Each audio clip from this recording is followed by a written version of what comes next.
Hey guys, we're back this week with some NBA action, and we're gonna do a playoff simulation here using 2K to help predict what's gonna happen. Not to help exactly, but basically to get a gist of what 2K thinks. And basically how we do with injured players, because 2K stupidly doesn't allow injured players to go onto association rosters. It just resets and makes them uninjured. So what we do is we get the player and we assign them to a team that is not in the play, either A, not in the playoffs, or B, a retro roster. So usually we just do retro rosters. And we would use Even X's roster, which is this roster right now, but then it's glitching. It doesn't actually work in terms of, even though you have more than 12 players on a team, it doesn't allow you to assign a player to a different team. So we can't get Even X's roster to work, even though we want to.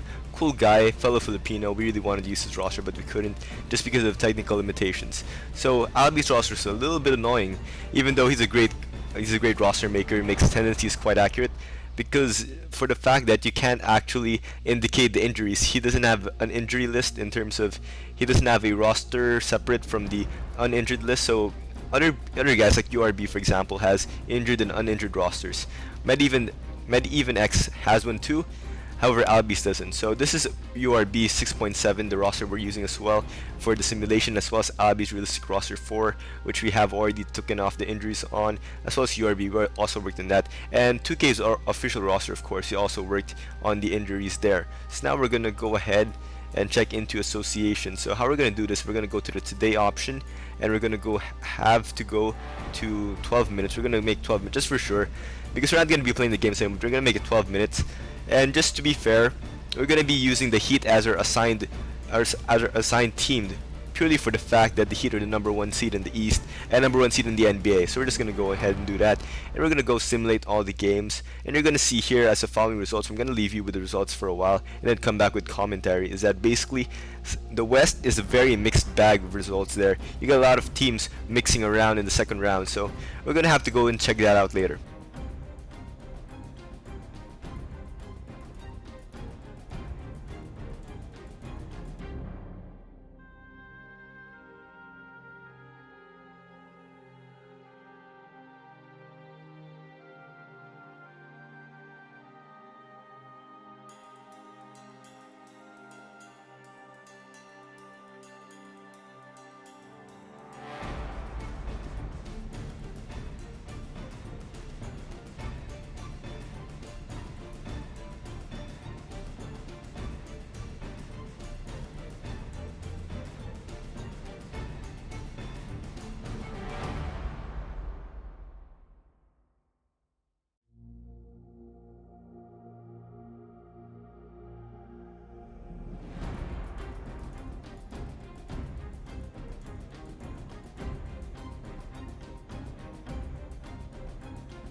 Alright, now for my predictions, I'm thinking that Miami will definitely win this series. Maybe in 6 games, maybe in 5 games, maybe even a sweep. But the thing is here, even though Milwaukee has one of the greatest interior defenders right now in the NBA, and Larry Sanders, a great guy, great young guy who can definitely defend the interior very well, statistically as well, proven, and a very good shot blocker, and 2 explosive guys in Brand Jennings and Monta who can take over the game. I just think Miami has just way too much firepower. You got LeBron, you got Wade, you got Allen, you got Bosh, just too many people, too much talent in those terms. And not even that, they're playing fantastic offense, fantastic defense. They're just playing amazing right now, especially with LeBron just dominating. I don't see, actually in all honesty, I don't see anybody stopping Miami this year. I think they're just gonna run through everybody. Maybe they get some close calls, but I do think that they're almost unstoppable. Maybe a few injuries, maybe a few miracle runs here, but I just don't see it. However, I am giving Milwaukee a slight chance of taking this in 7 games.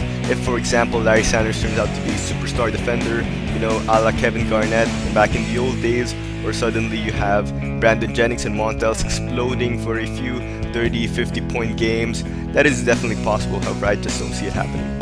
And now moving over to the Brooklyn-Chicago game, I don't know what 2K was thinking here, but I do not, never, and cannot see Chicago taking this in 4 games. I can't see Chicago sweeping the Brooklyn Nets. I think that if ever, the Brooklyn Nets may do well and maybe will win in 4 or 5 games, somewhere in between that, or maybe even Chicago pushes it to 6, but I don't see Chicago taking this without Rose. Maybe if Rose comes back, that'll definitely be a huge miracle run and a huge story, especially if Rose comes back, but reports say that he's probably not coming back, and I'm going to trust that. I don't think Rose is coming back.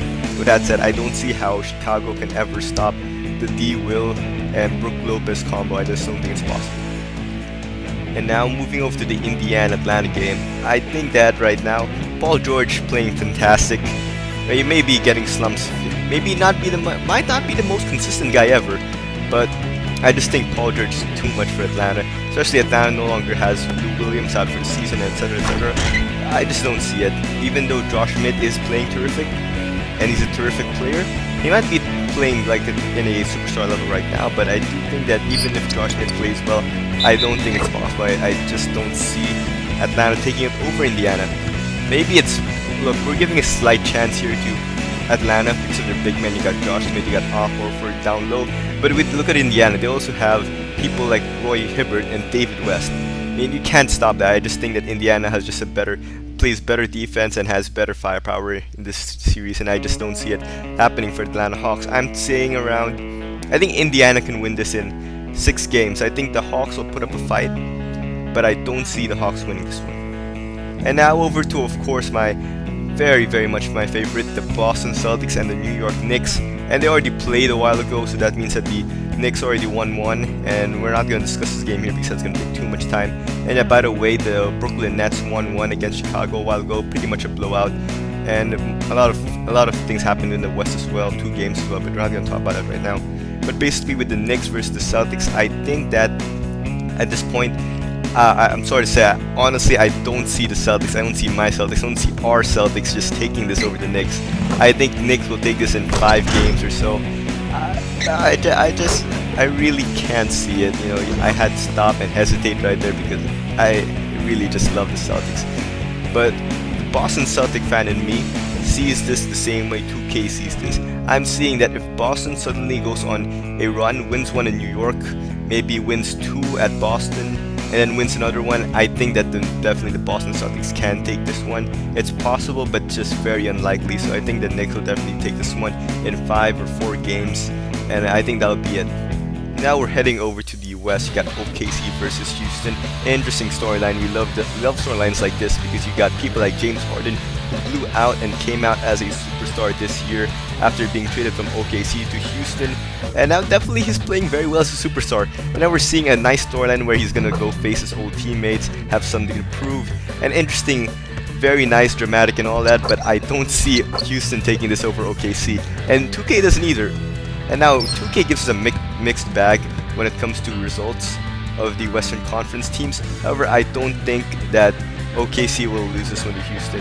And right now there may be a lot of nice matchups and a lot of possible upsets. You know, we got Denver, GSW, Spurs, LAL, LAC, Memphis, and a lot of things like that. However, OKC, sure, I think it's a sure win at this point.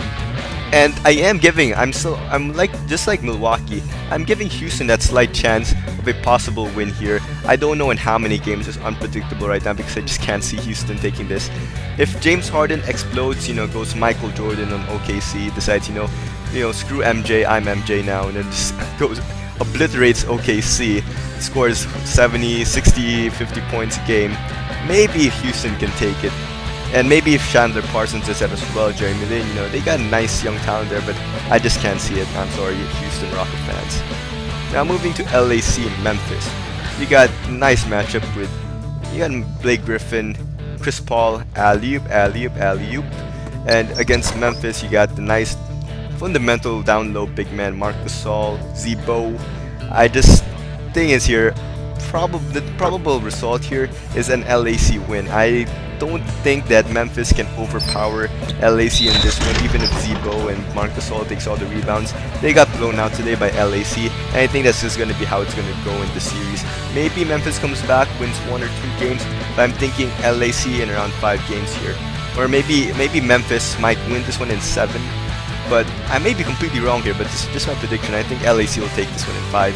Just because, you know, you got people like Chris Paul playing well, Eric Bledsoe got 15 points today, playing well as well. So Memphis, even though they got nice big men down low, I just don't think they have enough scoring in the wings to take it over LAC. And now we got Denver GSW, and this is a very nice matchup and very athletic matchup, a very exciting matchup. We got Denver, very high octane team, GSW, also very high octane team. You got GSW living by the 3-point shot. You got Steph Curry just taking all the threes. You got Klay Thompson also taking all the threes. So, you know, it's a very interesting matchup here. You got athleticism, and I'm thinking that Denver's just way too deep here. I think Denver's not deep. Well, Denver's just too talented, and Denver's the result of what would happen if you put a bunch of very good players but no superstars together. And I don't know if Denver's going to go far, but I do think that Denver's going to beat GSW. I think that right now that GSW is just too young, and they're definitely going to be a hell of a playoff contender later on in their later years. But right now I'm seeing Denver taking this over GSW, and 2K predicts that usually it's either GSW or Denver, and it's mixed in the results, but I'm thinking that right now Denver's going to take this one. Of course, I have no idea how they're going to match up against each other in the playoffs with the adjustments and their coaching. But if it comes to coaching, George College, I think that even no matter how charismatic Mark Jackson is, I think George College is going to outcoach Mark Jackson. And even then, I think that Denver is much more talented than GSW, and I think Denver's going to take this one. At least for now. In the coming years, I think GSW is going to be hell of a playoff contender and one to watch. And now, of course, one of the most interesting matchups, you got Spurs and the Sans Kobe Lakers. And this one's interesting because Howard has now the chance to prove everybody wrong. And Howard's been playing well these last games, and Lakers are in the streak. You know, I think they've won 3 straight wins, especially after securing that 8 seed. Well, that was the last game they won against Houston, right? And now, so the Spurs have a very interesting condition here. So you got 2 players, key players that are possibly injured, or possibly not as good as they're supposed to be. You got Manu Ginobili and Tony Parker, who I'm not sure is 100% yet. I've been seeing Tony Parker play, and I don't think he's the same Tony Parker we saw that was a possible MVP candidate. I just don't see it. So I think right now it's definitely going to be a huge matchup. And I think that LA has a chance. This is one of those 8-seeded teams I think has a chance. I think that, right, not 8-seeded teams, or 7th-seeded teams. And there's a bit of a mix-up here. I said 8 because it says 8 here, but actually Houston is the 8th seed and LA is the 7th seed. So I think they got mixed up here. I don't know what happened, but that's 2K for you. A lot of glitches in the PC version. I'm not sure if that's in the console version. But moving back to topic, the Spurs, no matter how deep they are at this point, after I don't know why they cut Stephen Jackson. I think that was confusing. Even though I love T-Mac, I think T-Mac will work well with the Spurs. I just don't know why they had to cut Stephen Jackson. I don't think it's going to hurt them too much. But knowing that, I think LA has a chance. I'm definitely still picking the Spurs, though. I think Spurs are going to take this one. They're just veteran presence, you know, championship pedigree. And even if LA does have the championship pedigree as well, I mean, you got guys who came over to LA just fresh off teams that never won a championship. You got Dwight Howard going to LA to chase a championship. Steve Nash coming in to chase a championship. And, you know, Steve Nash is not the old Steve Nash. You got Dwight Howard, who's probably playing less than he should be. I mean, less in the competitive level. It's not competitive as he should be. So with that said, I think that LA has a shot. Maybe in 7 or 6 games, LA possible, but unlikely. I'm thinking Spurs will definitely be taking this one. Alright, that's it for now, guys. Thank you guys for watching. I worked very hard in this video series. Well, just one video. Well, definitely be a series later on. But anyway, thank you guys for watching. Hopefully see you guys in the next videos. It's tough work doing this, but we do it for you guys. So hopefully you guys watch the other videos and watch the next videos as well. Alright, thank you guys for watching. Bye.